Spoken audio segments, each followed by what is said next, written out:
Mientras más pobres, más santos somos. Bajo ninguna circunstancia la Biblia enseña que pobreza es sinónimo de santidad. El mensaje se ha vendido como un producto, haciendo una buena propaganda. ¿Puede un ministro servir si no diezma? No debería. No puede servir. ¿Pondrías a alguien a servir que su Señor es el dinero y no Cristo? ¿Cuál es el fin de querer servir? Pero hay algo que hay que hacer, hermanos. Hay que darlo de corazón. Lo tengo que decir, que las casas de muchos pastores estaban un lujo y la iglesia no tenía cerámicos.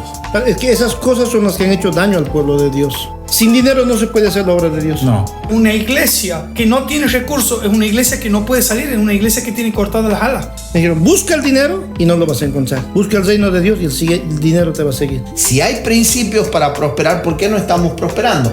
Dios te quiere bendecir, pero no tienes el corazón para que Dios te bendiga. Así como queremos prosperar, debemos buscar estar en paz con todos. Si Dios bendice, Dios puede quitar. Nunca está la intención de Él de quitar, sino nosotros de perderlo. Dios dio, Jehová quitó. O sea, no puedes pedir bendición a Dios cuando estás viviendo en la casa del diablo.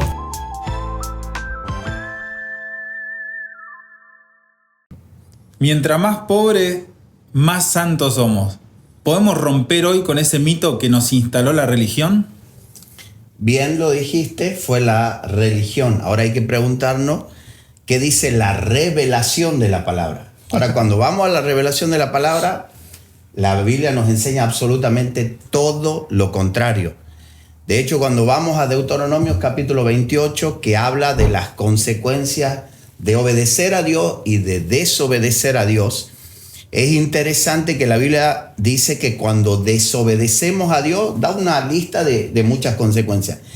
Y el 70 u 80% de las consecuencias que uno tiene como consecuencia de desobedecer a Dios son cuestiones con problemas económicos. O sea, si nosotros asociamos la pobreza a la santidad, contradice lo que dice Deuteronomio. Porque Deuteronomio dice que la pobreza es la consecuencia de la desobediencia. Y por el contrario, dice que cuando obedecemos a Dios, la consecuencia de la obediencia van a ser bendiciones. Por ejemplo, la Biblia dice, prestarás y no pedirás prestado, estarás por cabeza y no por cola, y lo dice en el contexto económico.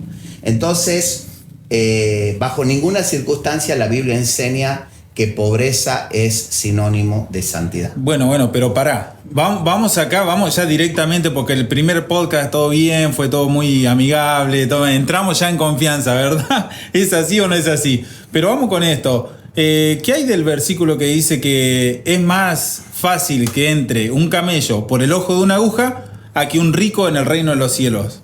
Bien, el problema ahí no es la abundancia del rico, sino la soberbia del rico. O sea, el problema no está en la plata, sino en lo que yo dejo que la plata haga en mi corazón. Es decir, cuando yo no dejo que la riqueza tome mi corazón, está todo bien. Pero ¿cuál es el problema de la mayoría de los ricos? Que por causa del dinero no le entra el orgullo.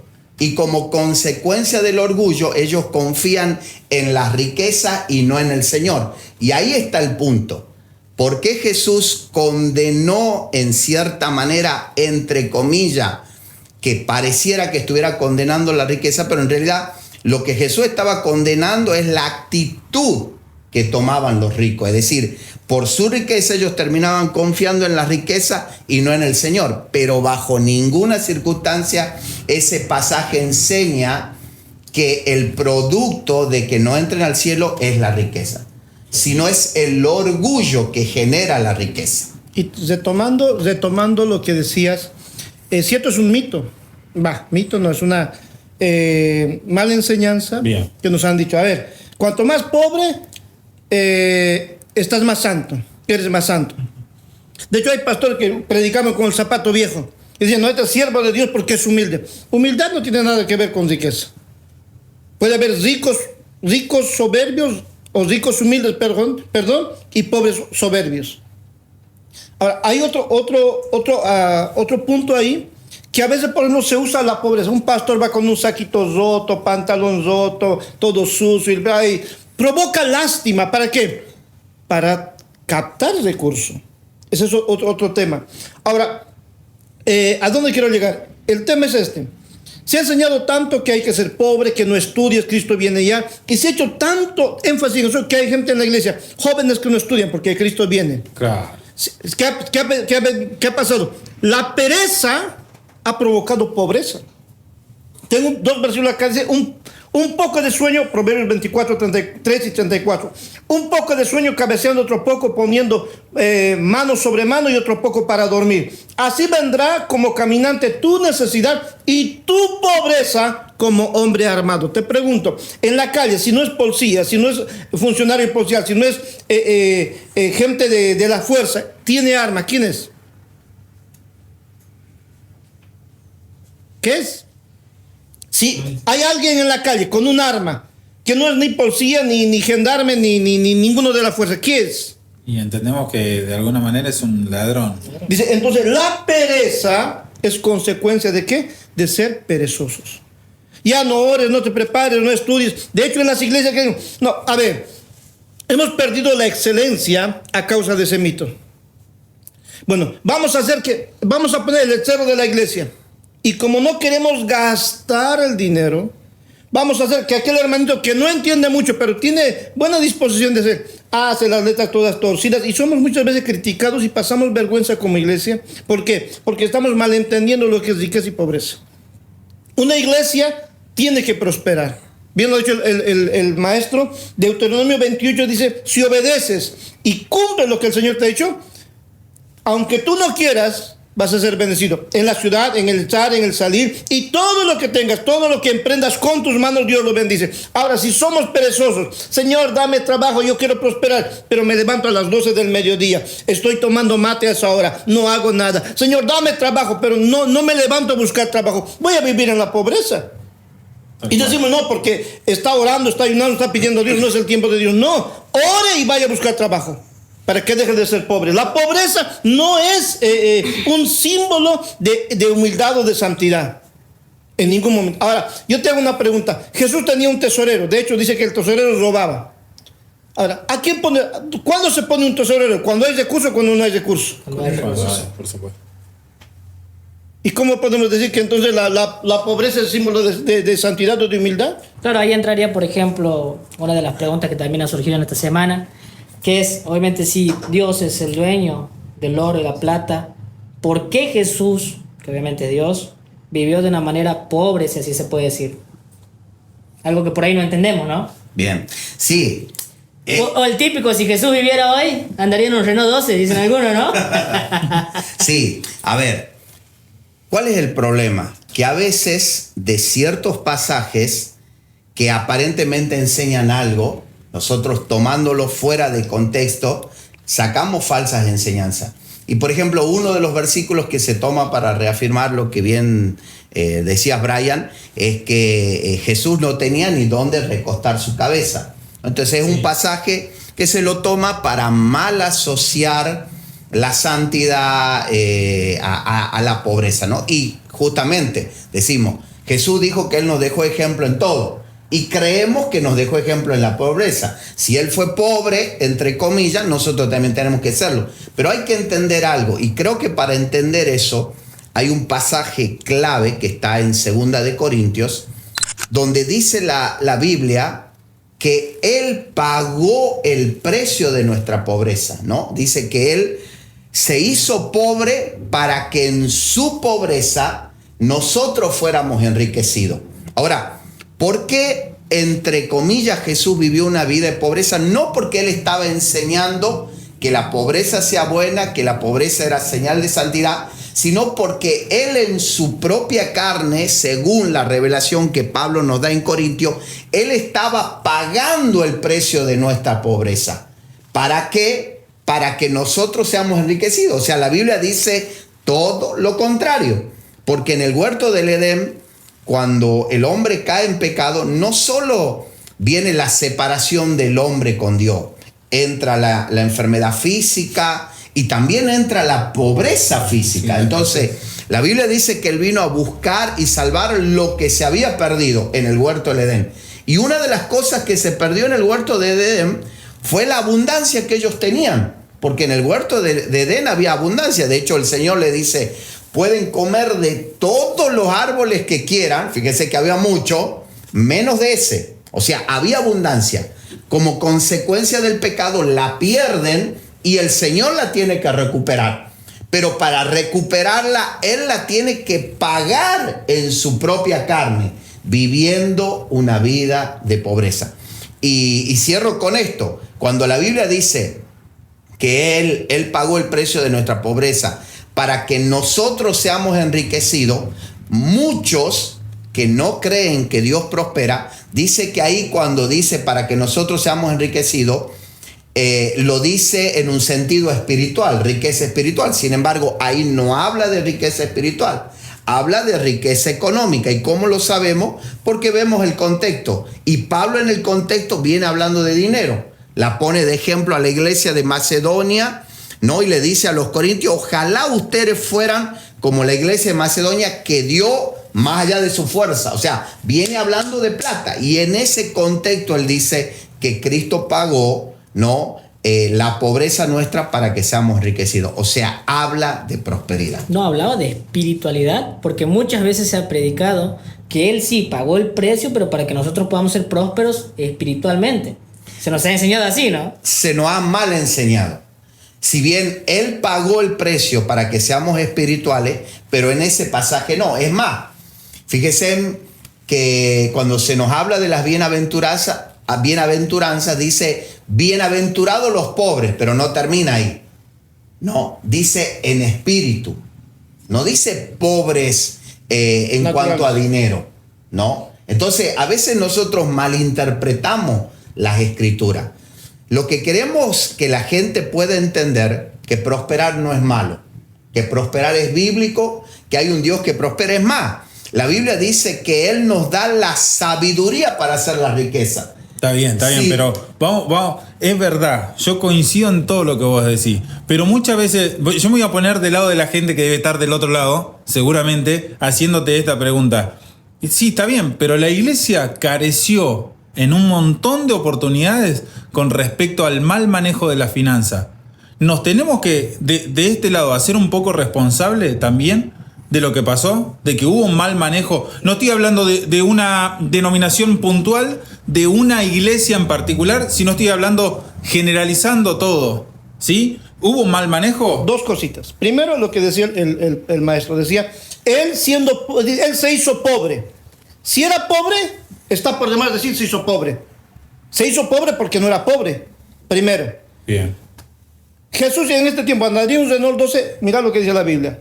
Jesús les dijo, Mateo capítulo 11, verso 2, y les dijo, id a la aldea que está enfrente de vosotros, y luego que entréis en ella, hallaréis un pollino atado, en el cual ningún hombre ha montado. O sea, un pollino 0 kilómetros. Te la dejo picando. Ningún hombre había subido. Ahora, ponte a pensar, Él no escogió lo peor en ese aspecto. Respecto a lo tuyo. No ha habido una educación financiera en la iglesia. Somos unos maleducados. Tal cual. Pastor, somos maleducados financieramente hablando. No ha habido una educación financiera. ¿Por qué? Nos ha dicho el que y la Biblia dice, sí dice, el que adquiere una deuda dice esclavo de quien de su acreedor. ¿Cierto? Dice eso. Pero ¿qué pasa? Ha habido tan mala enseñanza. Estos días escuchaba yo a Robert Kiyosaki, un podcast. Y él hablaba del apalancamiento financiero. Y en la palabra del Señor, tenía acá anotado, dice,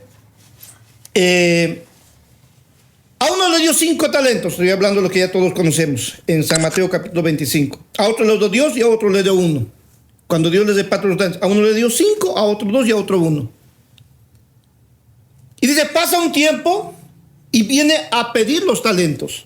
Ahora, él no les regaló los talentos. El talento es una medida económica. Sí. Él no les regaló. O sea, si yo te doy algo y después te vengo a pedir, ¿qué he hecho? Un préstamo. Los dos primeros, el que tenía 5 y el que tenía 2, ¿qué hicieron? Con ese préstamo, trabajaron, invirtieron. ¿Y qué hicieron? prosperar eso, y cuando vino el dueño, el acreedor, pudieron devolver y tenían ganancia. Han tenido un apalancamiento financiero. Genial. ¿No es cierto? Eso es bíblico. El último que hizo, volvemos, perezoso, no hizo nada, tuvo miedo de invertir, mala enseñanza, como decías, desordenado, y decías, mal educado financieramente. ¿Qué hizo? Perdió. Vino y aún lo poco que tenía, lo perdió. Te lo resumo. Hay gente en la iglesia que le dan tarjeta de crédito. Agarra y esto, compramos aquello, y compra todo, se endeuda, y ¿sabe cuándo se lamenta? Cuando le llegó la carta documento, le llegó la intimación, le llegó el envío. ¿Y ahora qué? No, pero ha habido una mala educación financiera. Hay gente, hermano amado, que puede adquirir un crédito, un crédito, y puede ser un apalancamiento financiero, como dice este Kiyosaki, y hace prosperar. Cumple con el banco, crece, prospera, y de repente ya no le pide prestado al banco. Ahora él es quien presta. Y ahí es donde dice la Biblia, ya no pedirán prestado, sino que ustedes Prestarán. Pero si yo para prestar tengo que primero tener, o sea, dice, ya no pedirán prestado, es decir, que se prestaban. Pero como hubo una buena educación financiera en la iglesia, hubo un principio de mayordomía, quizá un endeudamiento, pero con sabiduría, con inteligencia del Señor. Bien. Prosperaron, ¿y qué hacen? Ahora pueden ellos prestar. Bien, a mí me parece fantástico, y yo tomo mucho el ejemplo judío, ¿verdad? Que nosotros vemos en la Biblia que el 80% de la población judía era pobre desde entonces. Pero miren hoy, cómo un judío logra prosperar en el 2025. Entonces, de alguna manera, así como ellos son tan estructurados en cuanto a la enseñanza, de que a los 17 años se saben el Pentateuco de memoria, de que ellos son educados financieramente. Al margen de todo, soportaron un montón de todo, ¿no? Mira, yo te digo algo. En la iglesia, ¿cómo vemos que hay una mala educación financiera? Cuando alguien cobra, ¿qué es lo primero que hace? Pollito a la parrilla, vamos a encargar una pizza, una Coca-Cola. No sé si podría decir la marca. ¿No es cierto? Y cobran y gastan todo. Como hay dinero recién cobrado, empezamos a gastar. Pasan 15 días y no hay. Y ahí dicen, no, nos vamos a medir, vamos a cuidar lo que... Y está mal. Porque cuando no tiene, quieren ahorrar. Se ahorra cuando se tiene. Veamos la historia de José. ¿Cuándo empezó a guardar el grano en los graneros? ¿Cuando no había? Cuando había abundancia. Eso es economía. Tal cual. Pero ¿qué pasa? Nosotros gastamos, cobramos. No sé si usted cobra y gasta todo, ¿no? Pero ¿qué pasa? Hacemos eso. Me la dejó picando ahí. Pero ¿qué pasa? Cobramos y empezamos a gastar. Y cuando vemos que día 10, nos faltan 20 días para fin de mes, ¿qué hacemos? Hay que ahorrar. Compramos medio kilito de azúcar, medio kilito de pan. Hay que ser austeros. No compramos Coca-Cola, ahora compramos agua o tomamos agua. Pero es mala educación financiera. Porque uno ahorra cuando tiene, no cuando no tiene.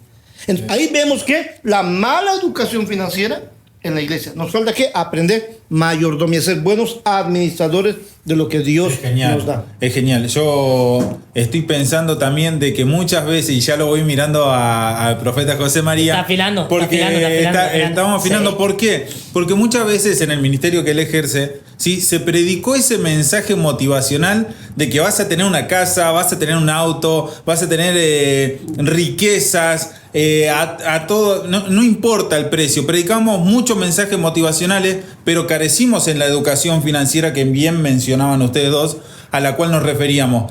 ¿Cuánto hay de verdad en esos mensajes motivacionales, profeta? La verdad que me ha tocado vivir una experiencia poderosa de la mano de Dios, y yo era uno de los que estaba en contra. Parece que es como cuando uno se dice, che, está mal predicar de la abundancia. Está mal predicar de la abundancia o tener... Porque escuchaba en muchas partes que había la doctrina, ¿es cierto?, de la prosperidad. Y voy a contar algo que sucedió en la iglesia donde yo me congrego, en la iglesia que yo me congrego. Yo escuchaba prédicas y por ahí escuchaba y decía, tienes razón, nosotros hemos venido a predicar el evangelio, un evangelio de arrepentimiento y tantas cosas. Y Y había como dos partes, los que predicaban el arrepentimiento y ese mensaje de la prosperidad. Tal cual. Entonces cuando lo confrontaban los dos, parecía como que tenían razón. Y un día fui confrontado por eso. Fui confrontado por el Señor, por una palabra profética, por una revelación poderosa. Yo en ese tiempo, yo subía, me invitaban a predicar, yo subía a predicar y la mayoría de las prédicas eran confrontativas. Hasta cuando bajaba de predicar, me decían, che, todas las prédicas son palos, son muy duras, son confrontativas. Y un día el Señor me confrontó cambiando. Yo decía, porque me parecía algo superficial lo que era de la prédica de la prosperidad. Un día llegué y el pastor me dijo, te toca predicar, y yo estaba sentado y fue en ese día donde digo, ¿qué predico? ¿De qué hablo? Siempre Dios me daba la palabra y no decía nada, y parecía que Dios estaba ausente. Fueron los segundos más largos de mi vida, parecía que estaba ausente. Y sentado en la primera, ha visto que todos los predicadores lo sientan en la primera fila y todos están atentos, ya va a pasar, ¿qué va a hacer? Y yo decía, Señor, no tenía nada. Digo, ¿qué hago? Y en un momento el Señor me empieza a mostrar casas. Y yo creo que en ese momento ha habido un cambio sobre mi vida, pero también un cambio de perspectiva de la iglesia. Porque ya tenían una lectura, decía, bueno, este se va a subir, va a predicar, va a traer corrección, va a traer esto, va a traer aquello. Y un día el Señor me cambió todo. Subí a la plataforma y dije, yo siento de parte del Señor que el Señor está por bendecir con casas. Y en ese momento empecé a poner de pie, digo, pónganse de pie los que están esperando casa. Y comencé a hablar. Y comencé a decir, vas a tener casa. Y hay gente que tiene el módulo que quedó a medio hacer los módulos. Pónganse de pie. Dios te termina los módulos. Y era un momento de que no habíamos comenzado la prédica y Dios soltaba, anunciando todo lo que iba a acontecer. A tal punto que sucedieron cosas extraordinarias. Ahora, la mayoría de los que estaban ahí en esa noche, ahora son vecinos. Todos son vecinos. Porque les entregaron la casa a todos los que estuvieron esa noche. Bien, y a esa gente que uno le suelta una palabra, que un profeta viene y le suelta una palabra y le dice vas a tener casa, vas a tener esto, vas a tener lo otro, pero finalmente no se cumple. ¿Qué es lo que puede llegar a pasar para que ese cumplimiento no se dé? El Señor dice que cuando Él suelta la palabra, que es la semilla, muchas veces vienen las aves del cielo y la comen y se van. ¿Por qué? Eso habla de cuidado. No tenemos cuidado y no estamos creyendo muchas veces en la palabra. Tiene mucho que ver si yo voy y pacto esa palabra, porque muchas veces el profeta ha dicho, venga, pacta esa palabra. Tiene mucho que ver eso, por ejemplo, porque yo no quiero pactar esa palabra, pero sin embargo necesito la casa. A veces dicen pacten la palabra, no es sino para ver con qué fe estás recibiendo, porque la fe sin obra es fe muerta. Entonces provocan, ¿no es cierto?, una reacción, decir, ¿realmente necesitan la casa? Yo creo que todo aquello que necesitan, lo primero cuando escuchan la palabra, cuando reciben, dicen, no, se desesperan, yo voy. ¿Y pactar es una demostración de fe, entonces? Como un acto profético, sí. Sí o sí tengo que tener plata, entonces, para obtener eso. No muchas veces, porque yo puedo pasar y decir, ¿sabes qué? Yo creo, y no sé, irme a acercarme y... Claro, porque la teoría es esa, entonces Dios no ve mi corazón. ¿Cómo? Si vamos a esa teoría, Dios no ve mi corazón, entonces. Porque... No, ve el corazón. Vos, o sea, me pongo al lado de la gente que está de aquí y te digo, muchas veces los profetas han dicho, no, venga usted, pacte. Si pacta, va a recibir. Hay algo interesante en las escrituras y creo que por eso a veces asociamos el pacto al dinero. Fíjate que siempre que Dios pidió algo, ¿no? Un sacrificio, siempre estuvo relacionado a la entrega de dinero. Por ejemplo, en las Pascuas, cuando se mataba el cabrito o el cordero, ese cordero tenía ciertas particularidades, no podía ser cualquier cordero. Claro. ¿No? Tenía que ser macho cabrío de 1 año, sin defecto, le miraban las pezuñas y todo lo demás. Ahora, ¿a dónde quiero apuntar? ese macho cabrío en el ámbito laboral, en el ámbito económico, valía mucha plata.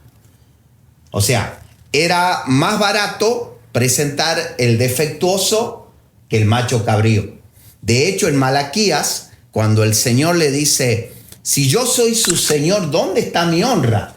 Ustedes dicen que yo soy el Señor, pero ustedes no me están honrando. Y él aclara, ¿por qué? Porque pudiéndome traer el mejor cabrito, me traen el peor. Ahora, ¿por qué traían el peor? Porque era más barato. Cainismo. Exacto, era más barato. Ahora, no es el dinero, Brian, cuando uno pide pactar, es el corazón. ¿Por qué? Porque una de las cosas más difíciles para el hombre es rendir su bolsillo. Cuando uno rinde el bolsillo, es una forma de demostrar que prácticamente ha rendido todas las áreas de su vida. Por eso es que cuando el Señor lo confronta al rico pobre, le dice, ¿qué tengo que hacer para heredar el reino del cielo? Y le menciona todo. Y él le dice, todo lo he hecho. Pero había algo que no. Y le dice, no, algo te falta. Ve, vende lo que tienes.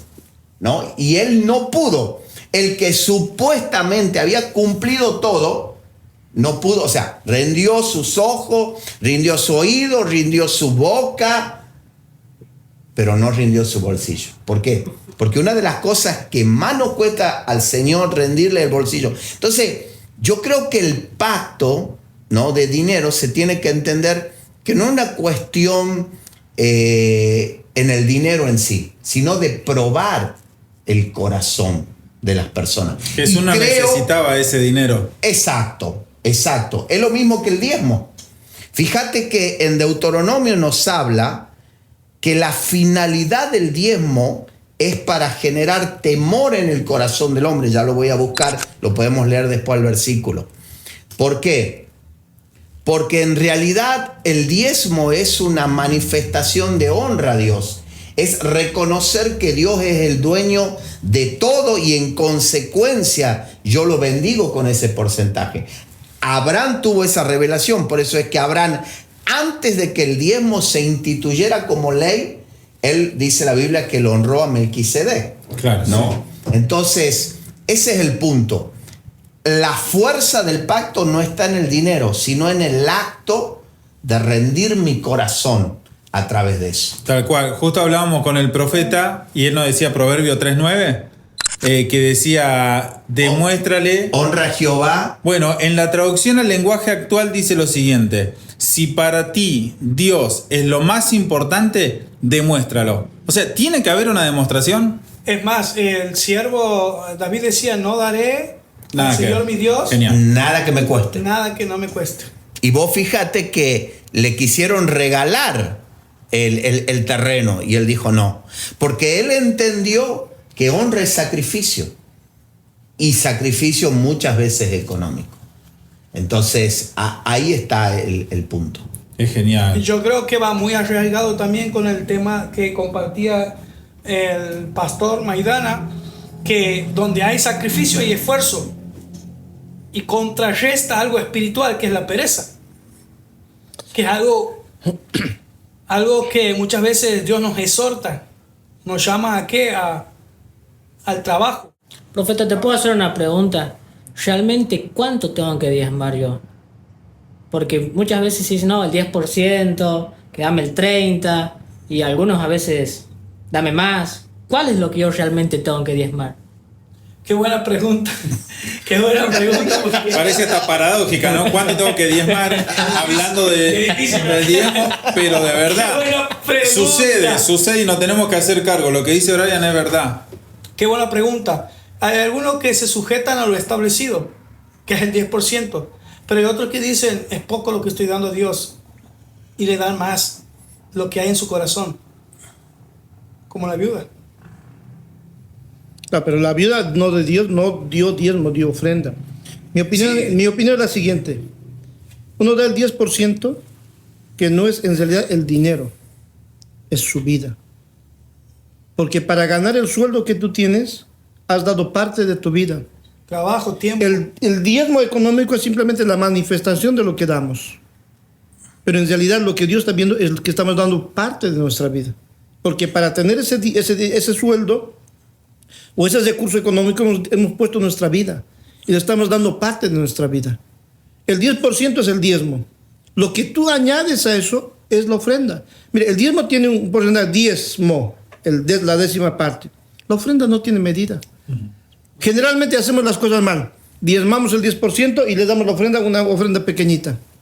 Pero dice que el diezmo tiene una medida, 10%. La ofrenda no tiene medida. La ofrenda puede superar el diezmo. ¿Puede un ministro, este se lo hago a los tres, el que la quiera responder, puede un ministro, no importa el área, ya sea limpieza, músico, pongámosle predicador, puede servir si no diezma? No debería. ¿Por qué? Claro, ¿por qué? A ver, si nosotros estamos manifestando que el diezmo es la manifestación de honrar a Dios, ¿cómo puedo yo hablar de Dios si no estoy honrando? Te pongo un ejemplo. Generalmente se usa ese versículo de Malaquías 3:10 cuando se trae los diezmos al alfolí y alimento. Y eso dice la Biblia, por supuesto. Pero ¿dónde nos pide que el diezmo se lo lleve? Al alfolí. ¿Y cuál es la contraparte? Traer los diezmos al alfolí y haya Alimento. Alimento en mi casa. O sea, es de ida y de vuelta. Una respuesta. ¿Me entiende? Yo doy el diezmo y hay un compromiso de donde doy el diezmo, del alfolí, para entender mejor, de que eso vuelva en alimento. ¿Me entienden? Entonces, ¿qué pasa? Cuando nosotros no estamos diezmando, no estamos confiando al 100% en el Señor. Tiene que haber el diezmo. Y muchas veces se usa eso de Malaquía, de robará el hombre a Dios. Entonces, poner a una persona que roba, poner a un ladrón a servir también es un... ¿Es así o no es así? ¿O está descontextualizado ese mensaje? ¿Qué hacía Judas? Robaba. ¿Y con quién andaba? Con Jesús. ¿Qué era dentro de los discípulos? Ajá. ¿Y Jesús lo sacó? No. Hay una palabra que dice en Eclesiastés capítulo 5, si no recuerdo mal, dice que mientras tenga vida tiene esperanza de arrepentirse. Es mejor, dice, perro muerto que león. ¿Cómo es eso, pastor? A ver, ayúdame en eso. Dice, Sí. Mejor perro vivo que león muerto. León muerto. Y dice, cuando hay esperanza de vida, él puede arrepentirse. Ahora, a ver, no hemos entendido bien lo que realmente es el diezmo. ¿A dónde debe ir focalizado el diezmo? Ahora, hay pastores, o sea, a ver, este es un tema que la gente siempre se ha preguntado. ¿Qué se hace con el diezmo? Y el diezmo tiene finalidades específicas, claro, bíblicamente hablando. Y mucha gente ha sido lastimada con esto. Sí. Herida con esto. Porque no ha habido, lo que hablábamos el otro día con el hermano, no ha habido una enseñanza respecto a esto. El diezmo nos trae compromiso. Es como que, por ejemplo, yo en mi casa pago la comida, pago la luz, pago los servicios. Y mi hijo está viviendo conmigo, está obligado, entre comillas, sujeto a las reglas de mi casa. Pero es de ida y es de vuelta. Mucha gente ha sido lastimada en que, recuerdo en una oportunidad en Buenos Aires, había un pastor, no vamos a decir quién por razones obvias, que iba en el tiempo preciso, cuando sabía el pastor, cuando no había tiempo iba, firmame garantía, vamos a sacar esto, vamos a alquilar, y el diezmo, inclusive decía, te voy a descontar, o adelantame el diezmo. Y hay pastores que iban a la casa a cobrar el diezmo. Día de cobro el pastor estaba ahí. O sea, y la gente ha sido muy lastimada con esto. Sí, ¿me entiendes? Sobre todo porque nunca se ha dado a saber para qué realmente es utilizado el diezmo. Pregunto, profetón, si la quieres responder, ¿para qué debe de ser utilizado el diezmo? Primeramente, el diezmo habla en el Antiguo y en el Nuevo Testamento. La vez pasada estábamos hablando con el maestro Rocha y hablábamos de que había un 10% que dejaban en el campo, había un 10% que la gente recolectaba del campo, había un 10% sacerdotal, eso que estábamos compartiendo con el maestro Rocha. Y bueno, hoy en día el 10% que se emplea para la iglesia es justamente para el sacerdocio, ni más ni menos. Sacerdotes que están entregados plenamente a la obra. Imagínate, tienen que atender, ¿no es cierto? Es un trabajo, es claro, un arduo trabajo. Es un arduo trabajo y bueno, ¿Y cómo se sustenta? ¿Cómo se sustenta la familia? Bueno, el problema, yo lo quiero tirar acá, después ustedes vean si lo editan o lo sacan. Pero lo tengo que decir porque es algo que me surge a mí y seguramente a la gente también le va a surgir. Ageo dice, ¿no? Ustedes, sus casas las tienen artesonadas, dicen así, dice así, ¿está bien lo que digo? Sí. Dice, tienen sus casas impecables, en la traducción al Guillermo Pereira. Tienen sus casas impecables, pero la casa de Dios está desierta. Y nosotros muchas veces, sin ofender, sin la intención de ofender a nadie, por favor, sin la intención de ofender a nadie, vimos que las casas de muchos pastores estaban un lujo y la iglesia no tenía cerámicos. Yo lo tengo que decir. Y después ustedes me dirán si es verdad, pasa eso y está mal. Por supuesto que todos lo sabemos, pero lo quería decir y quería que ustedes expongan su opinión. Es que esas cosas son las que han hecho daño al pueblo de Dios. Y hay mucha gente que ha dejado de diezmar, de ofrendar, de comprometerse económicamente con la obra, porque ha habido un manoseo del liderazgo. ¿Me entiendes? O sea, yo te lo hablo del ámbito pastoral. Me ha tocado estar con pastores, a ver, que extorsionan al pueblo de Dios. Siempre, porque si no, siempre le va a ir mal. Haga esto y pacte. Y todo era, o sea, el enfoque del evangelio no es el temor, precisamente dicho. Dice la Biblia que debemos tener temor a Dios, pero un temor de reverencia, no un temor de miedo. Y a veces la gente da por miedo, y eso está mal. Dios ama al dador alegre.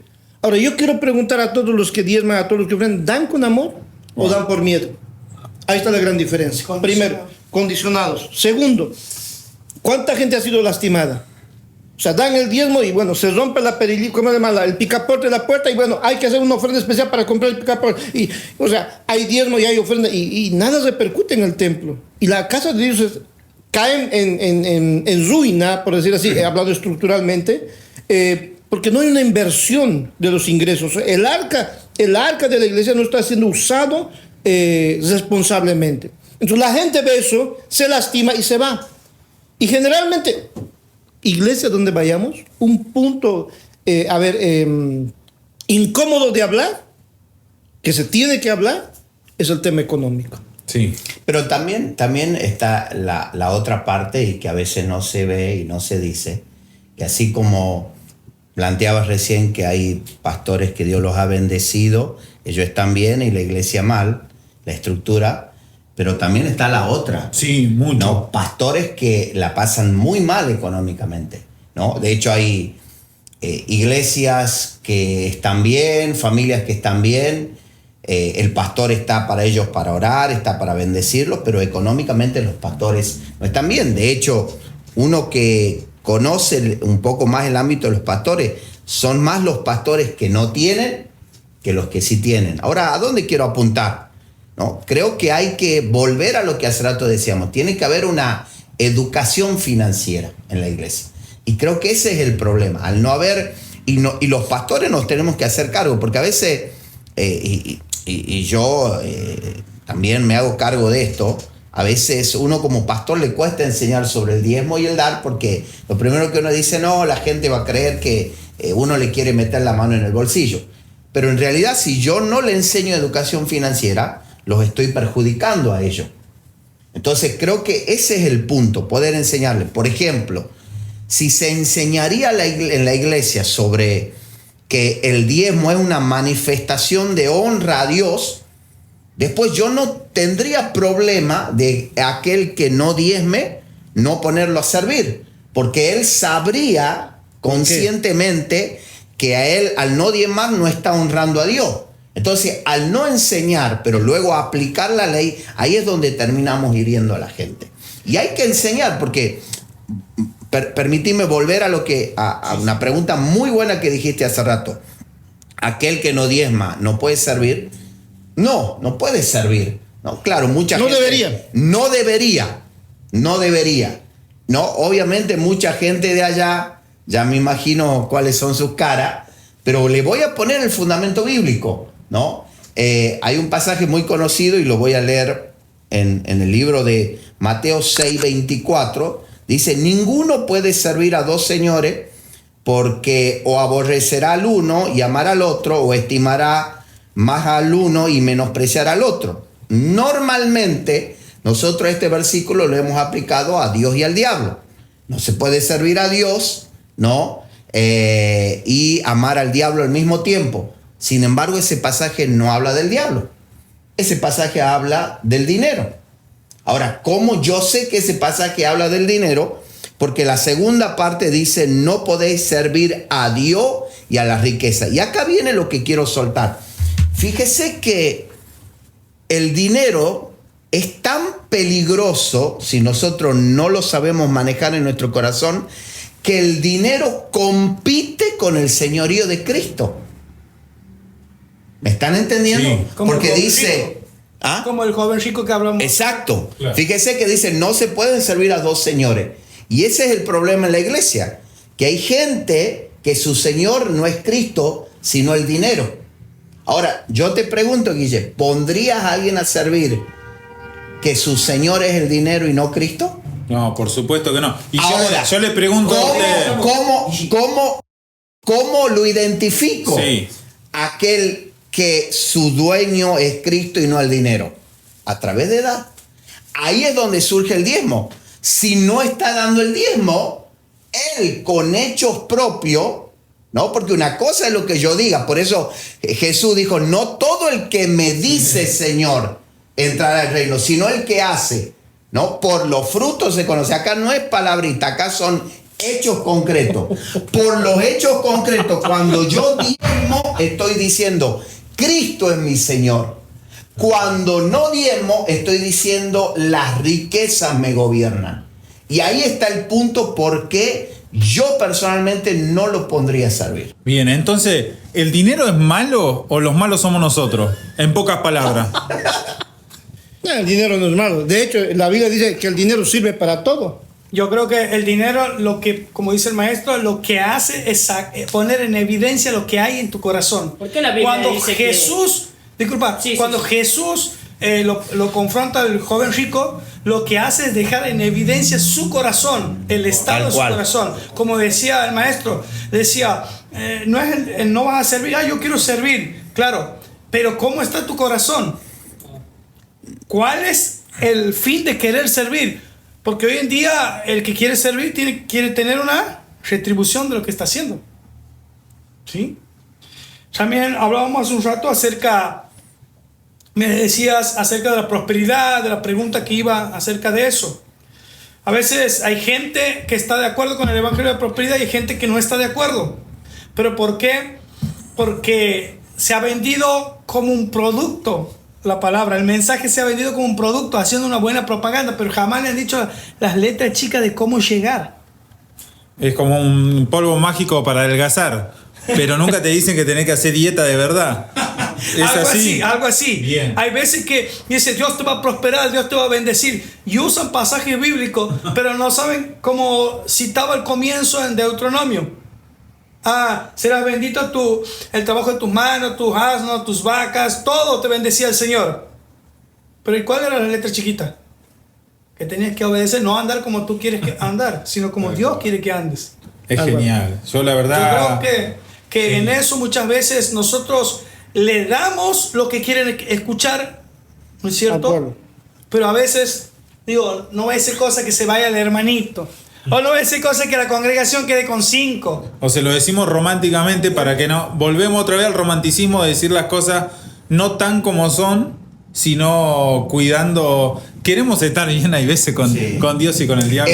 Es más, Guille, mira, hablando de la mala educación financiera, se ha mal enseñado tanto este tema, que es más, usando la Biblia, se ha enseñado todo lo contrario que la Biblia dice. ¿A qué me refiero? Cuando se ofrenda, uno de los pasajes favoritos que se toma para ofrendar es de la viuda, ¿no? Que dio las dos blancas, la viuda pobre que dio las dos blancas. Yo creo que en ese momento es lo que más se acuerdan de la viuda. Después Sí. nadie más se acuerda de la viuda. Es por excelencia el pasaje que se toma. ¿Y qué se enseña? Que Jehová mira el corazón, pero no la ofrenda. Y ese pasaje enseña todo lo contrario.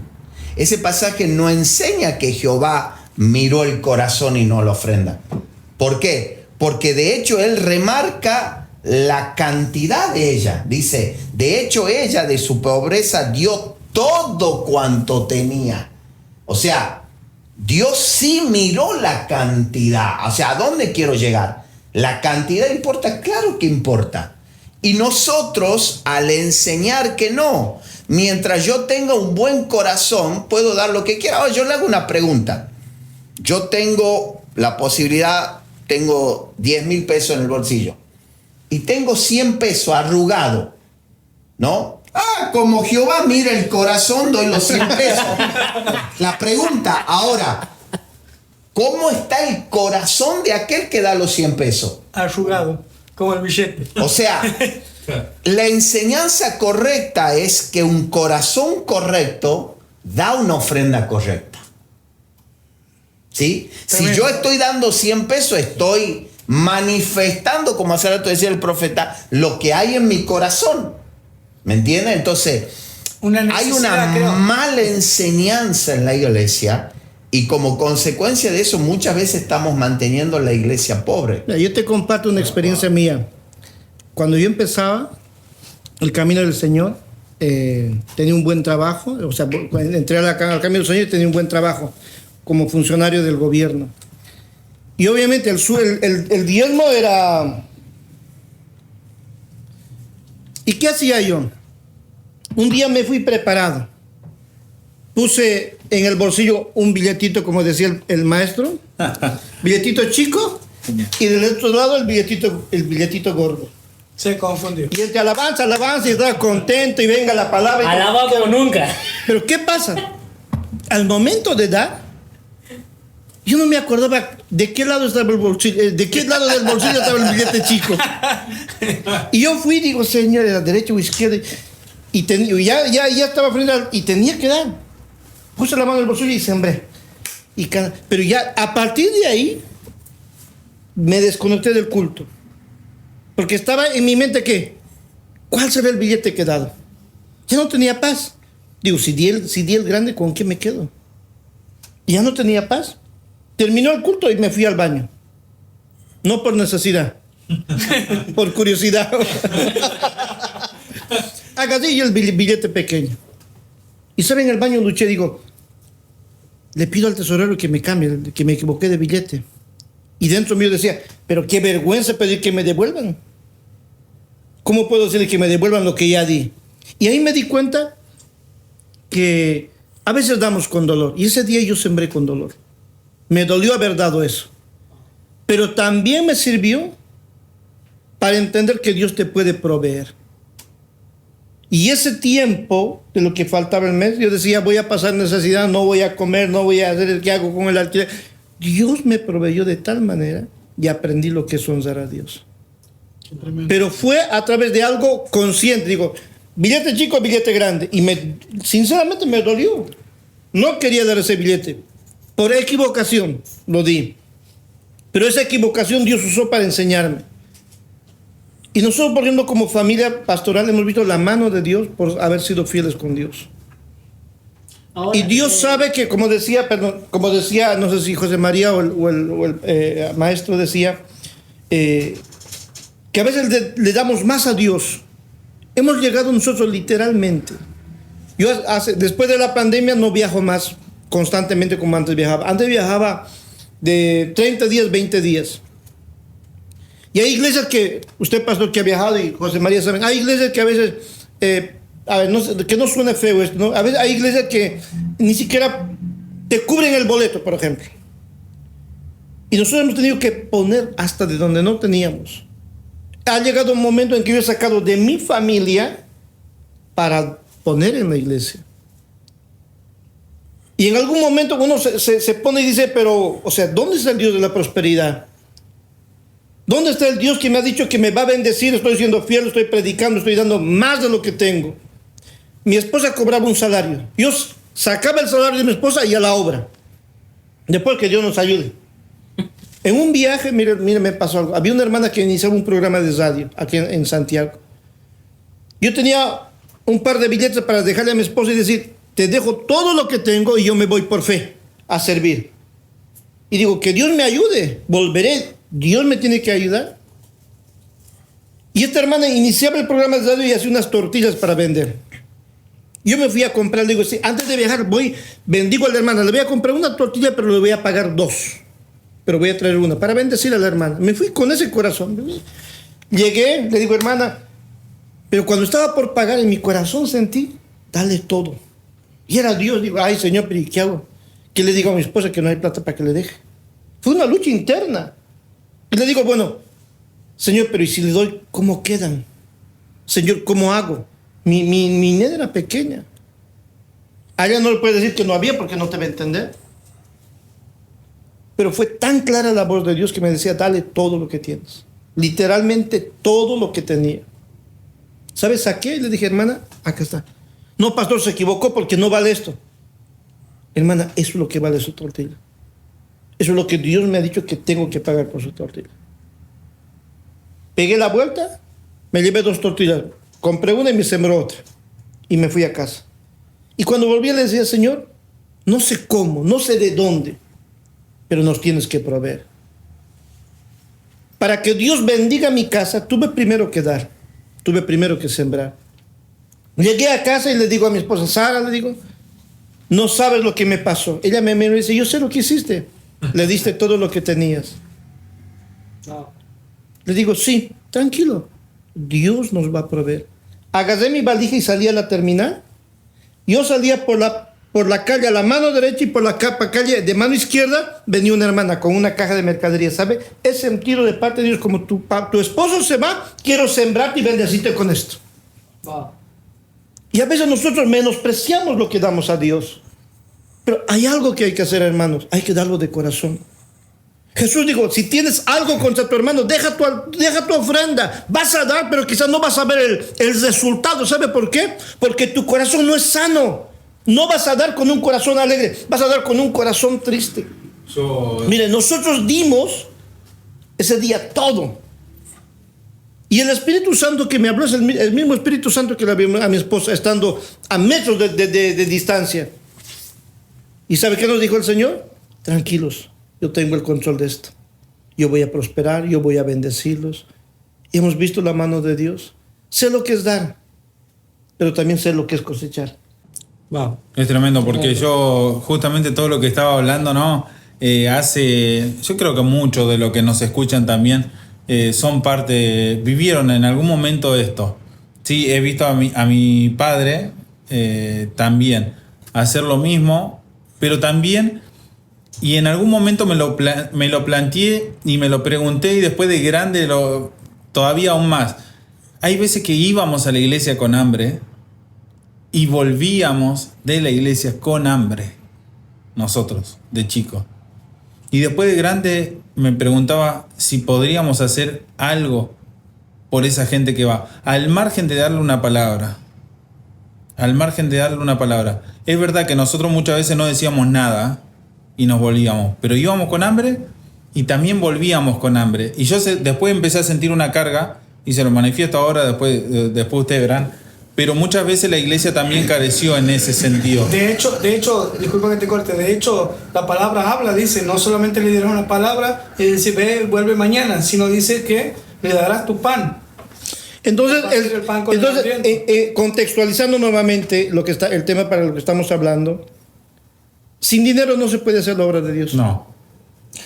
La Biblia dice que la raíz de todo mal es el amor al dinero. No es el dinero. Exactamente, y a eso quiero ir. Entonces, generalizando un poco a eso lo que dice la Biblia, puede ser que la mayor parte de las consecuencias, de las cosas que pasamos nosotros es por amar al dinero. ¿Sabes? Sí. Bueno, antes que lo corte, yo te voy a contestar eso como una vez me contestaron a mí. Me dijeron, busca el dinero y no lo vas a encontrar. Busca el reino de Dios y el dinero te va a seguir. Ahora sí. No, era lo mismo que iba a decir. Exactamente lo mismo. No, creo que... a ver, vengo a esto. Y vuelvo a tocar este punto porque creo que es fundamental. Y quiero que la gente que nos escucha interprete el espíritu con el que estamos enseñando. Porque se puede ir al otro extremo que estamos poniendo por encima la riqueza, la espiritualidad. Y No. nada que ver. No estamos diciendo que el objetivo del cristiano es prosperar y ponernos por encima de lo espiritual, para nada. Ni tampoco estamos juzgando a aquellos que por alguna razón están pasando una situación de pobreza, le estamos acusando, condenando que están en pecado. Tampoco. Lo que estamos tratando de hacer entender es que Dios nos ama y nos quiere prosperar. Él dice, amado, yo deseo que tú seas prosperado en todo. Eso incluye lo económico. O sea, de parte de Dios el ok para prosperar está. Y hay principios para prosperar. El problema es que para nosotros nos resulta más fácil cuando no prosperamos decir, bueno, prosperar es sinónimo de santidad y no evaluarnos por qué no estamos prosperando. Si hay principios para prosperar, ¿por qué no estamos prosperando? Y ahí es donde necesitamos una reeducación. Si comenzaríamos a enseñar, como recién bien enseñaba el pastor, que cuando damos Dios nos prospera, a veces nos prosperamos porque hay raíces de amargura. Yo recién cité el pasaje, amado, yo deseo que tú seas prosperado. Y el pasaje termina diciendo, así como prospera tu alma. O sea, la prosperidad integral de la persona está asociada a la prosperidad del alma, ¿no? Entonces, cuando el alma está bien, la prosperidad está bien. Cuando el alma está sana, la economía está sana. Entonces, hay gente que le es más fácil decir, no, bueno, yo no prospero porque no es la voluntad de Dios. Pero no se fijó si dentro tiene raíz de amargura, rencor, odio, resentimiento, falta de perdón. O al contrario, le echa la culpa al diablo. Claro, le echa la culpa al diablo o a Dios, porque dice, no, Dios, porque, a ver, también malinterpretamos ese versículo que Dios, Él enriquece a quien quiere y a quien quiere no. Entonces, no, bueno, a mí no me tocó en la suerte de Dios. Dios lo quiso prosperar todo y a mí no es que no te quiso prosperar. No tenés el corazón para prosperar, que es distinto. Entonces, yo quiero que la gente entienda que si haríamos lo que la palabra nos enseña, seguramente nuestra economía cambiaría, de seguro. Ahí hay un pasaje que habla acerca de Salomón. Salomón tenía un corazón para ser prosperado. Es más, si vamos, que a veces la gente dice, no, pero Dios quiere otra cosa, no quiere riqueza, va a contra. O sea, que en Salomón sabemos que él pidió sabiduría. Y Dios dijo, cuanto no me has pedido riqueza, yo te la doy. Tremendo. Claro. A ver, yo pienso esto, ¿no? Que hay mucha gente que o sea, a ver, tiene que romper esta barrera cultural, doctrinal, como queramos llamar, mala enseñanza, de que vamos a dar y Dios nos va a bendecir indefectiblemente. La Biblia dice, el que siempre cosecha, sí, pero tiene que haber un corazón agradecido. ¿Me entiendes? De hecho, tenemos que sembrar en buena tierra. La iglesia, disculpa que te corte, la iglesia tiene mucha participación en esa doctrina. Es más, Jesús nos advierte de una falsa doctrina. Y a veces habla de la falsa doctrina como diciendo que prosperar es malo. El enemigo ha cambiado y ha distorsionado. ¿Por qué? A ver, una iglesia que no tiene recursos es una iglesia que no puede salir, es una iglesia que tiene cortadas las alas. Entonces la doctrina, el diablo ha dicho, no, ser rico va en contra de Dios porque vas a amar la riqueza y no a Dios. Entonces el enemigo ha distorsionado el mensaje. Entonces se ha dado un mensaje distorsionado. ¿Y cuál ha sido el resultado? El resultado, como dicen, familias abandonadas, viudas abandonadas. No se cumple con lo que dice que le debemos dar a la viuda, al huérfano y al forastero. Al forastero. ¿De cómo le vamos a poder ayudar? Aclaro, para mi favor, no soy de Argentina, ¿no? ¿Cómo podemos ayudar si nosotros estamos en la misma crisis? Tal cual. Entonces, dice la palabra, así como tú creas, se te será hecho. Entonces, si estamos creyendo que tener prosperidad material va en contra de los diseños de Dios, entonces vamos a rechazar la prosperidad por querer estar bien con Dios. Y cuando citaba recién el maestro, decía, quiero que seas prosperado, así como prospera tu alma, quiero que seas prosperado en todos los caminos. O fíjate ¿qué es lo que hace Salomón? pide sabiduría. Y Dios le añade riquezas. Entonces, hay otro que la palabra dice que Dios tiene pensamiento de bien y de paz para tu vida. Entonces, yo creo que más allá de cómo nosotros recibimos la enseñanza o nos preparamos, había una intención de parte del maligno, por decirlo así, de generar una doctrina, ¿no es cierto?, errada. ¿Para qué? Para quitar los recursos de la iglesia. Para tener una iglesia sitiada, perdón. Sí, sí. ¿No? Y cuando alguien está sitiado, ¿qué hace? Se mueve muy poco. Depende de lo que entre, ¿no es cierto?, y se pueda mover. Y hay algo que Jesús dijo, algo muy importante, ¿no?, que voy a citar lo que Jesús le dijo a los discípulos. Y ahí vamos a poder ver la mentalidad que tenían los discípulos. Los discípulos llevaban, ¿no es cierto?, llevaban provisión, todo, y el Señor dijo, un día vas a llevar bolsa y un día no vas a llevar bolsa, porque a donde vayas te van a proveer. Un poco estaba diciendo, ¿no?, rompiendo una mentalidad que había dentro de ellos. Tremendo. Hay algo tremendo, mientras el profeta hablaba me vino, ¿no? Cómo a veces nosotros, él decía, rechazamos el dinero y lo asociamos justamente a la pobreza, y él hablaba de el diablo entendiendo la importancia que el dinero tiene, ¿no?, en una iglesia.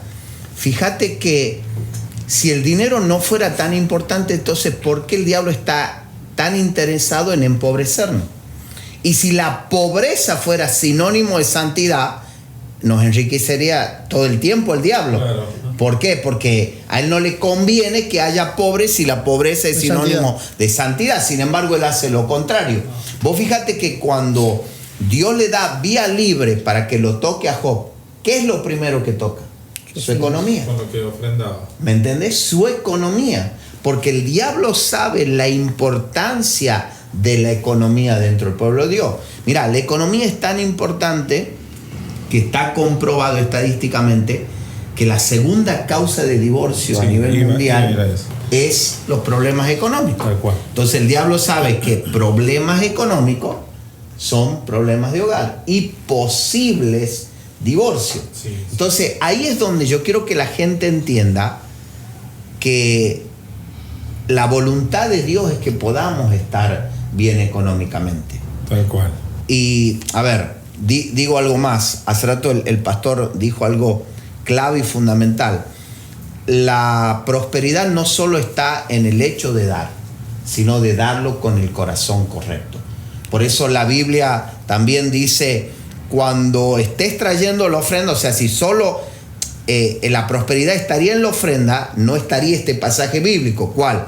Dice, cuando estés por dar tu ofrenda y te acuerdas que hay algo en tu corazón y hay algo que tienes que arreglar con alguien, deja primero la ofrenda, no la lleves. ¿Por qué no la lleves? Porque esa ofrenda no va a servir. Tremendo eso. No va a servir, no porque la ofrenda no sirva, sino porque el corazón no es el correcto. Y mira, me metí en un tema para... Muchas veces hicimos eso. Tal cual. Ahora, sí. Mira, esto está asociado a Mateo 18:18. Dice, de cierto os digo que todo lo que atéis en la tierra será atado en el cielo, y todo lo que desatéis en la tierra será desatado en el cielo. Hermoso pasaje bíblico que lo usamos para la guerra espiritual, para atar los demonios. Mentira. No digo que no sea aplicable, pero ahí no habla de los demonios. Claro. O sea, si nosotros creemos que ese versículo habla de los demonios, no habla. Y usted me dirá, maestro, ¿y de qué habla? Esto habla de la falta de perdón. ¿Por qué sé? Porque unos versículos más adelante, en el 21, Pedro pregunta y dice, entonces se le acercó Pedro y le dijo, Señor, ¿cuántas veces perdonaré a mi hermano que peque contra mí? Hasta 7. Jesús le dijo, no te digo hasta 7, sino hasta 70 veces 7. O sea, Mateo 18:18, cuando habla de atar algo en la tierra y que se ata en el cielo, y desatar algo en la tierra y que se desata en el cielo, está hablando en el contexto de la falta de perdón. ¿Cuál es la enseñanza?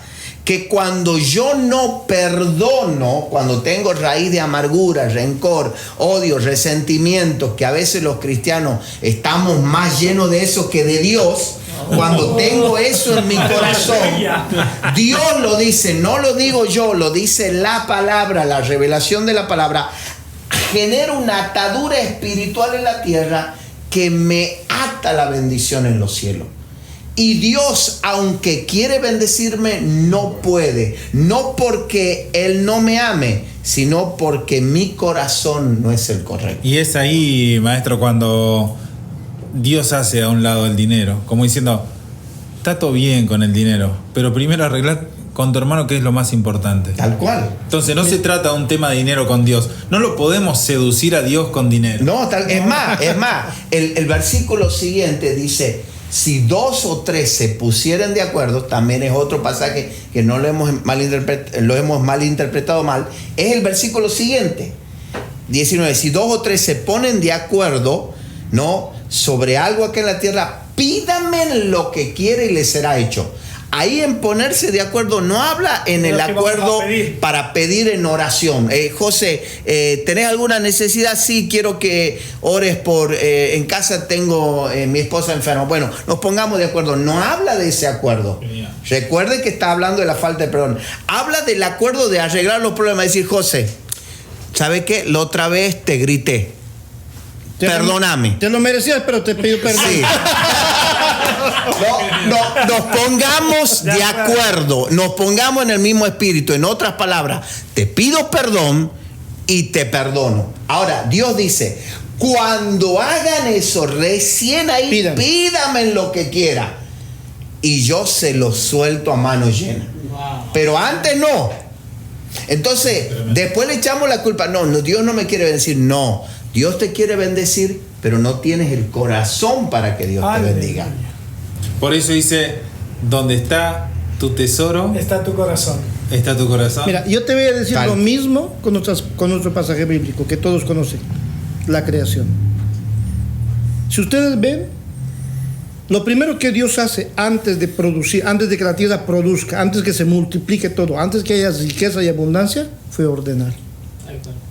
La tierra estaba desordenada y vacía, Dios empezó a ordenar, después puso al hombre en la tierra, produzca la tierra, produzcan los animales, reproduzcanse, multiplíquense, hay abundancia. Pero antes de eso, ¿qué hubo? Un orden. Tiene que ordenarse lo que está desordenado. Ejemplo, él y yo estamos peleados, vamos a la misma iglesia. Él se sienta a la derecha y yo para la izquierda. A la hora de ofrenda, no, que pase primero para que no lo crucen en el pasillo. Y voy y diezmamos los dos, ofrendamos los dos. ¿Sirve esa ofrenda? No. Pónganse de acuerdo, ordenen para que haya productividad. ¿Sabe por qué muchas veces damos y pareciera que damos en saco roto? Porque nos falta el acuerdo del perdón. Tenemos que ordenar y volver nuevamente a eso. Dios lo único que a Adán y Eva no les permitió es un árbol. El resto era para ellos. ¿Por qué perdieron? Porque desordenaron la vida espiritual. Tocaron lo que Dios dijo que no toquen. Entonces, ¿de qué nos sirve dar? A ver, no quiero que esto sea apología de no. Los pastores dijeron que no hay que dar si no estamos peleados. Como estoy peleado con mi suegra, esto es la mayoría, ¿no? Pero como estoy peleado no doy. No. Hay que dar. Así como queremos prosperar, debemos buscar estar en paz con todos. ¿Qué pasa? Yo doy, pero, porque la gente puede entender así, pastor. Puede decir, no, los pastores dijeron que si estás peleado no des. Bueno, no doy. Y me peleo con todos para no dar. No. La excusa más perfecta es decir, vamos a buscar a alguien más para pelear. Pero, ¿qué es lo que hay que hacer? Hay que decir esto. Todos queremos prosperar. Que diga que no, yo quiero que tiene que arrepentirse. No, es genial, ¿no? La verdad. Tiene que arrepentirse. ¿En qué sentido? En decir, si he ofendido, voy a pedir perdón. Y si me ofendieron, perdón, voy a pedir perdón. Entonces ahí estamos habilitados para que Dios nos bendiga. José. Y ahí vamos a estar habilitados ¿para qué? Para que los recursos financieros del cielo, que son ilimitados. Quisiera hacer esta pregunta ya como para ir culminando. José, Dios puede, si Dios bendice, Dios puede quitar. Yo creo que en el libro de Job habla, ¿no? Diciendo, Dios dio y Dios quitó, y sea alabado el nombre de Dios en todo. Pero muchas veces creemos, yo creo que que Dios siempre te lo ha dado, ¿no es cierto? Y nunca está la intención de Él de quitar, sino nosotros de perderlo. Wow. Eso es lo que más queda marcado en el hombre. Porque Dios le entregó el Edén, pero no le quitó el Edén, lo perdieron ellos.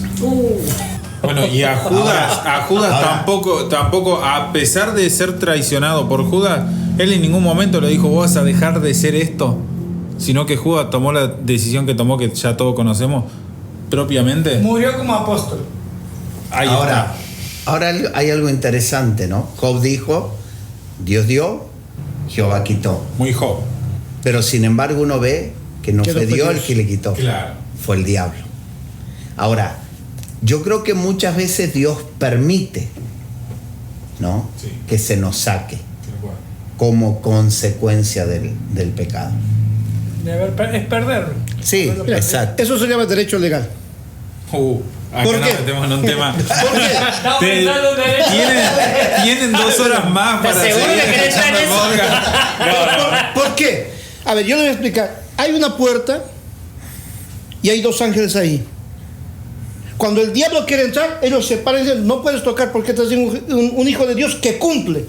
Y no puede pasar.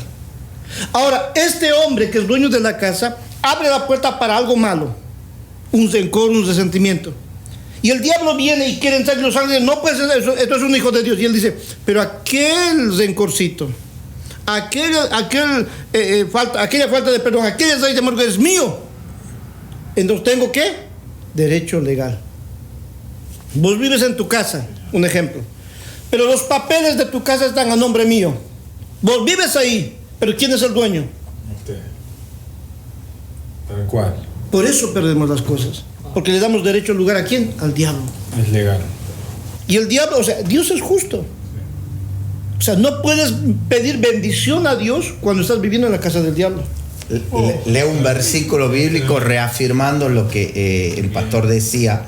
Mire, Pablo, entendiendo esto del derecho legal que le damos al enemigo, aunque seamos propiedad de Dios, pero hay un área que le estamos otorgando legalidad. Pablo dice en 2 Corintios 2:10, dice, y al que vosotros perdonáis, yo también. Ahora, después dice, ¿por qué perdonaba? Porque también yo lo he perdonado, si algo he de perdonar por vosotros, lo he hecho en presencia de Cristo. Y ahora dice, ¿por qué perdonaba? Para que Satanás no gane ventaja alguno sobre nosotros, pues no ignoramos sus maquinaciones. Cuando hay falta de perdón, hay un área de legalidad que le entregamos al enemigo. Y esa área es la que él nos termina empobreciendo. Maestro, es lo mismo cuando pasamos enojados, dice, no se ponga el sol en vuestro enojo. No sea cosa porque el diablo pasa mucho tiempo y dice, la puerta está abierta, no hay nadie, y nos metemos. Y Dios nos advierte acerca de eso. No es que no nos vamos a enojar, no es que no vamos a ver diferencia, sino que dice que esa diferencia, esa puerta no quede mucho tiempo abierta, porque si no, Satanás se sirve de eso. Es prácticamente lo mismo de lo que se está hablando, ¿no? Fíjate también, José, en conexión a lo que vos decís, la Biblia dice, airaos, Y no pequéis. pero no pequéis. Y el versículo siguiente dice, ni deis lugar al diablo. ¿Cuándo le doy lugar al diablo? Cuando hay una ira excesiva. Cuando el sol justamente se pone sobre, o sea, cuando dejo pasar mucho tiempo. O cuando me enojo y digo lo que no debo decir,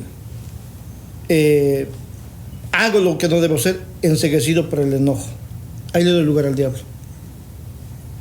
Ahora, ¿qué tiene que ver esto con el dinero? Una vez una hermana me decía, ¿el dinero es limpio o sucio? Ella decía cochino, pero no vamos a decir eso. ¿El limpio o cochino? Decía. Yo decía, y según los estudiosos que han estudiado, el dinero tiene tantas partículas de bacterias, tanto. No. El dinero es limpio cuando tu corazón es limpio. Y el dinero es sucio cuando tu corazón es sucio. El que tiene el corazón limpio va a aportar para la obra de Dios, va a hacer lo que el Señor le manda. Cuando el corazón es sucio, lo va a gastar ¿en qué? En cantina, en alcohol y en cualquier otra cosa que no le edifique. El dinero no es el problema es nuestro corazón. El dinero no debe manejar nuestras vidas, nosotros debemos manejar el dinero. Esa es la En diferencia. pocas palabras, el recipiente tiene mucho que ver, no el contenido. ¿Qué pasa si, por ejemplo, yo te vendo 1 kilo de pan? pero te vendí 800 gramos. El peso falso es abominación a Jehová, dice Proverbios. Eclesiastés también. Balanza justa de Dios. Pero ¿qué pasa? ¿Por qué es eso? Yo estoy teniendo riqueza o estoy prosperando, entre comillas, ilegítimamente.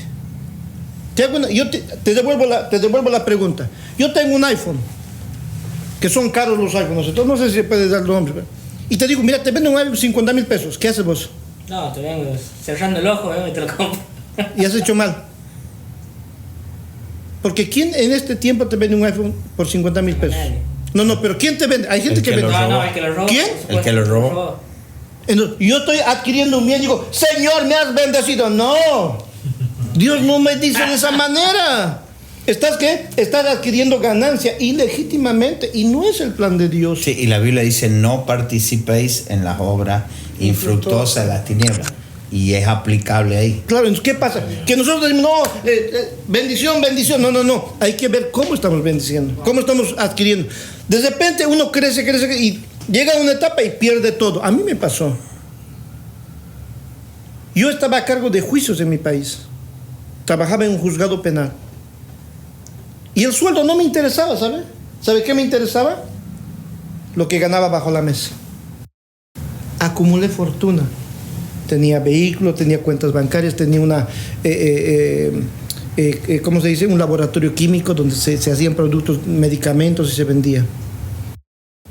Un día me acosté, cuando me levanté no tenía nada. Y termino diciendo esto, lo que fácil viene, fácil se va. Es tremendo.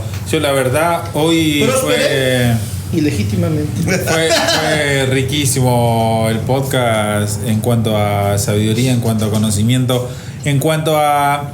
También estamos perdiendo el miedo de preguntar. Sí, es el segundo, pero ahora estamos siendo más punzantes. Y yo me relacioné con gente y verdaderamente algunos indirectamente me dijeron, pregunta esto, pregunta aquello, pregunta lo otro.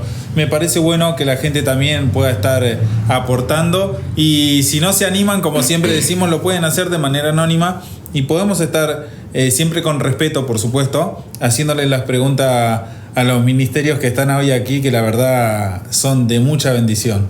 No sé vos qué sentiste, Brian. No, yo creo que la gente del otro lado entienda que Dios es el primer interesado que nosotros podamos ser prosperados. Es el primer interesado.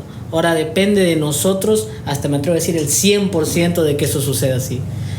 La verdad que esto va a dejar que hablar, por supuesto, y leemos todos los comentarios. Si tienen realmente alguna duda, pónganlo ahí, porque aquí esta gente está afiladísima. ¿En dónde nos pueden encontrar? Bueno, nosotros estamos transmitiendo ahora por el canal Centro Cristiano Príncipe de Paz, nuestro podcast, como alguna duda. Este es el episodio número 2. Pero te invitamos que puedas ver también el episodio número 1, Salvación, Pecado y algo más, que también se puso, muy bueno. Se puso picante. Y lo que se va a venir también está para locos. Así que agradecemos, Guille, a toda la gente que hace esto posible. Por supuesto, a nuestros pastores, al equipo de producción que está detrás de cámara. No vamos a mencionar el horario en el que estamos grabando hoy, pero para grabar el día de hoy se ha hecho un esfuerzo tremendo. Enorme. Gracias a Francisco, por supuesto, a Maru, a Oscar, a Gustavo también, a Luis. Pastor Luis. Que la verdad aportan siempre un montón. La verdad que es un privilegio para nosotros poder transmitirles. Más que nada de ellos, desde su conocimiento, desde su experiencia. Lo voy a volver a repetir: profeta, pastor y maestro de la palabra, amigos nuestros, por supuesto, hermanos en Cristo, que desde su sabiduría, de su experiencia, de su conocimiento, también nos están impartiendo a nosotros. Así que agradecer también, maestro, un gusto que puedas compartir con nosotros. El gusto es mío, como siempre, para servirle. Tal cual, pastor. Gracias, y quiero destacar algo. Y fuiste autorreferente en cuanto a lo malo. Muy pocos los hacen. Muchas gracias por esta noche. No, para servir. En lo que podamos estamos. Profeta, un gusto que puedas compartir con nosotros esta mesa. Gracias por hacerme parte del equipo y poder estar recibiendo, ¿no? Y compartiendo también.